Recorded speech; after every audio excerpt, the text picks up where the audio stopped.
Hey, what's up, Teckos? What's happening? Today I just want to talk about a couple of things about uh, permanence in speech and some things that you will understand you already probably know, but I just think that it's pleasurable, to hear it. That's what I think all this information would have been for. But anyway, um, basically what we're going to talk about today is just preservation and what's said and what's constantly done is an action. Like I said before, one thing you got to learn is how to slightly move and how that works. Another thing is basically about spelling when you speak. I taught myself a long time ago. My whole life, I've known how to do this. Is to speak holding in what's said by misspelling something. In a previous video, which explained it, but probably did not explain it as good as I possibly could, but at the time, I think so. But anyway, what it's about is when you talk, there's a way to like clearly spell something, and you could always spell what you have to say um, just normally. But in order to retain information, um, there's there's a lot of like there's a lot that goes into misspelling something is what was in that video. And another thing that you realize is that when I spell the same word over and over and over, like if I said the word thought over and over and over and over and over and over and over, in here, what I'm learning is that there should be a misspelling in it. Like if you say thought, it shouldn't always say THOUGHT. One thing you can kind of, like if you say THOUDTHC,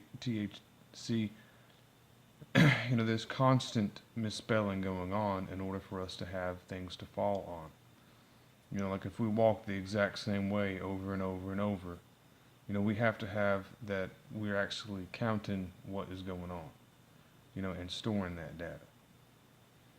So you don't want to just say like something that is not misspelled. And here in your mind, like usually I always say, and I'll be like, yeah, yeah, yeah, and then it starts to look like that monkey guy from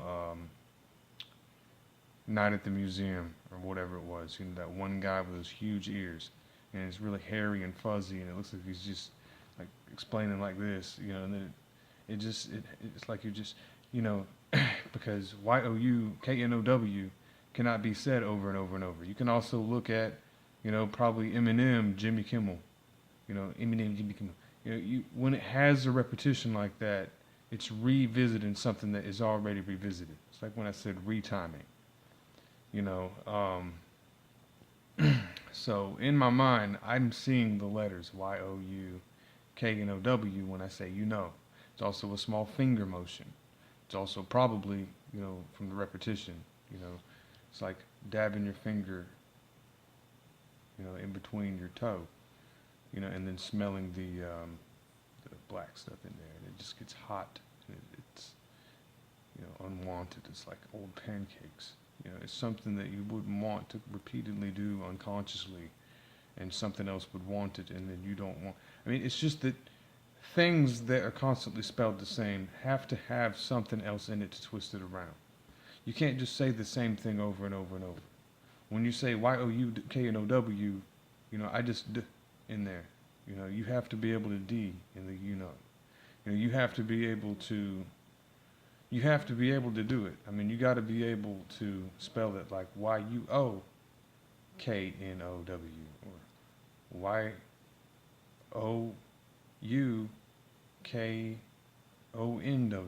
You'd have to be, or WONK, or something with the combinations in here when you see it. Like I see it light up. I mean, I had to kind of teach myself by looking at it like I'm pressing, against something in order to get the words in there. feels like pressure when I have the you know. It's like a stamp of information, you know, stamp, you know, and I had another thing to say too, and it was really, really good. You know, I really don't think there's anything else to explain, you know, but that is what I have to do now. Like, seriously, you know, Likeseriosly. You know, it's predictable. It becomes gay when it does the same thing over and over, you know, because it is a redundant action. It's like walking to the same place and then walking to the same place again, but walking to the same place instead of to the same place again, which is emphasis, but it's not spelling it different. So when it is spelled different, there is going to be things that are left out, you know, which adds to more informational depth. So when I said informational, like, you know, when you try to copy people that are good speakers, and they say the same information, but they just spell it as information, you know, still, you know, Still, still, you know, there's still that small information, Small, information. When someone asks you that, it's usually somebody still stalking. You know, I mean, it's not that either. You know, it's just that something that predictable is just too easy. It's just like a little cue. You know, it's just, you know, it's just too easy to get it. You know, and in order to retrain yourself, you have to be able to train yourself when you spell get. It would have to be EGT and TGE, you know, and, you know, TEG this way, you know, or something. But I mean, I just probably just do it like GET, TEG, GTE, ETG, GTE, you know, and be able to, in your mind, all the things that you say that is a sentence, be able to take those words and displace them. You know, so then when you YOU, you know, you don't have to, you know, you know, this type of redundancy, this type of, you know, it's, you know, it's like repeating yourself again.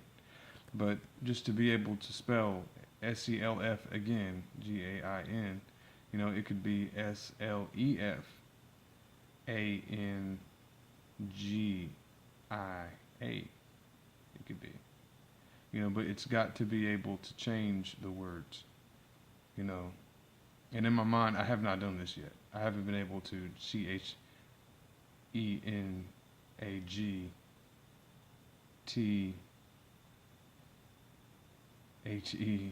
you know, or even, you know, even taking that and saying, you know, GTE, you know, WRO, you know, TEGH,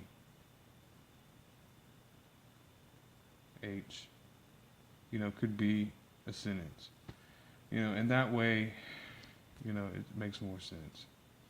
And, you know, just to look at something that's very stupid, and you can still look at how you could spell the word sloop, and how it could be SLOOP, when, you know, you can change SOLLP or SOLOP and SOOLP, you know, and it just is rotisserie. And like I said about the body, how you have the top here that's focused on, and the bottom here that is focused on that is ignored, like S here, and then P at the bottom, my feet, or below the pregnancy line, where the casual, you know, emphasis is just about a baby being pregnant, which is all we speak about.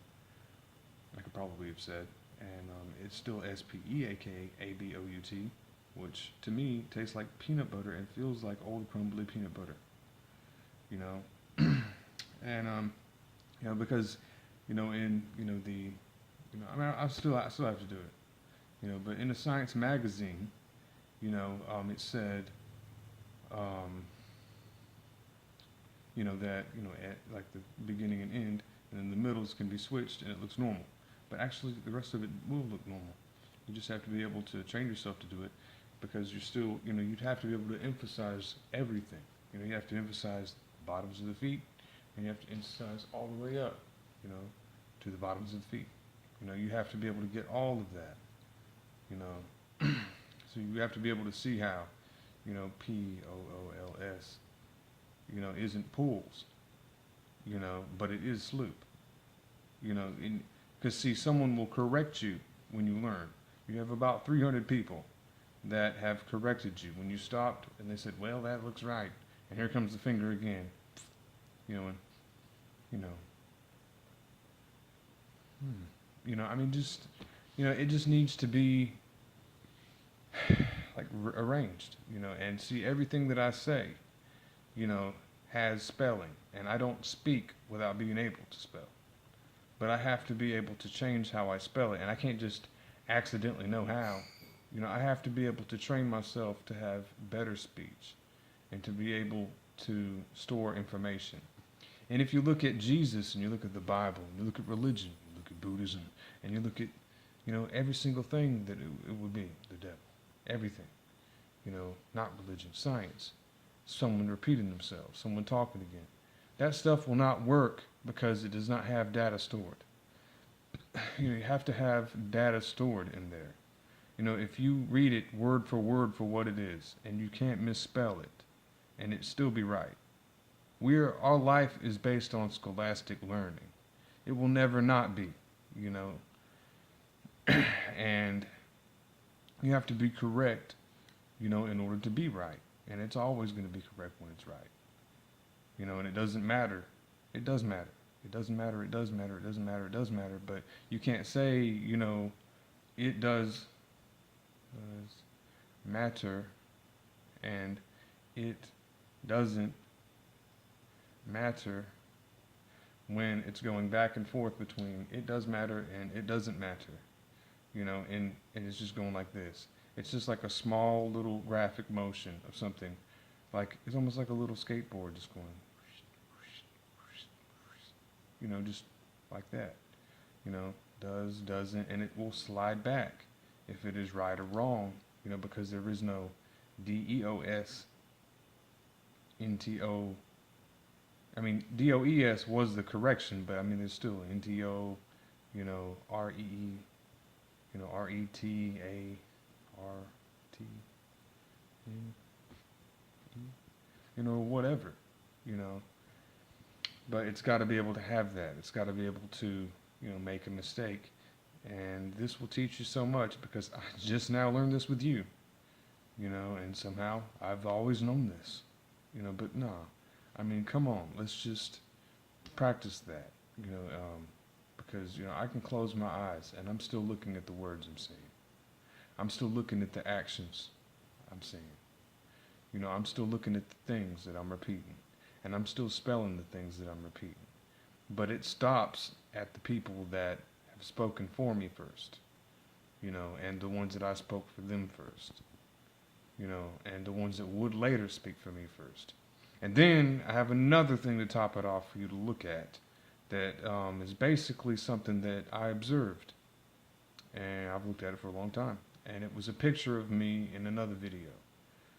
It's the one where it has, I think it's 4 directions, and it's part 2.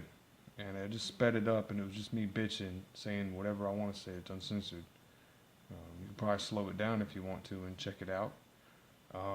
But the point of it was what I was saying, high pitched, was about me as a picture of me as a kid when I had to take my picture in the school, because all it is just sexual anorexia clenching. You know, anorexia, it's like draining. You know, anorexia. You know, that has a misspelling in it, but it should not be like tripped up on either. You know, it should be kept and realized. You know, that way, you know, you don't go back and forth the same thing. And when you're, you know, being raised in infancy and growing up and all that, it shouldn't have boy and girl, like I said before. It shouldn't have, you know, where those pieces can be so fragmented like this, and, you know, she's sitting there and smiling, and there is absolutely no reason to just do this, you know, and there's no reason to be all big and pudgy either, you know, to counter that. And anyway, but learning from that, you know, I look at physics when I talk, And the best way to explain this type of speech is like looking at, it's like taking Chips Ahoy cookies. This is my grandfather's favorite cookies. I mean, this is something that he's teaching me. You know, I have his tattoo 111 right here on my arm. I'm down for 111 for the rest of my life. And anybody that supports 111, which is just what I'm saying. You know what I mean? And I mean it, man. But anyway, when you take a cookie, it can always be a Chips Ahoy cookie. Chips Ahoy has lived for a long time. It's probably been around for 70 years, but maybe even longer. And it will live longer than we will, you would think. But you have to realize that when you take a Chips Ahoy cookie and you put it in milk, it will sit there for a long time. And it could sit on a dining room table, sit there on that dining table. And then you could have a kid there, or someone who's depicted with the same energy flow with the kids, like, and then the kid's like, and looks at the food, right? And then someone's like, hey kid, are you gonna eat that? And then it just sits there and goes, predictable, But see, that food would not, the food that I didn't eat when I was a kid, those fries that sit there and start to just be me, is what I looked like when I was in that picture. It's what I still resemble, is those big fat pancakes, that were cooked for me that I still won't eat, and I have to eat it, and the thing is that it will never be eaten. And that type of information is useless information. It's like, so when you respell something again, when you have thoughts about sex and you want a fantasy again, and you want more again, just to say more again, that is when you realize that that food is that. And that food that you would have never have eaten still would never be eaten ever again, and it's because it was not wanted and is going to be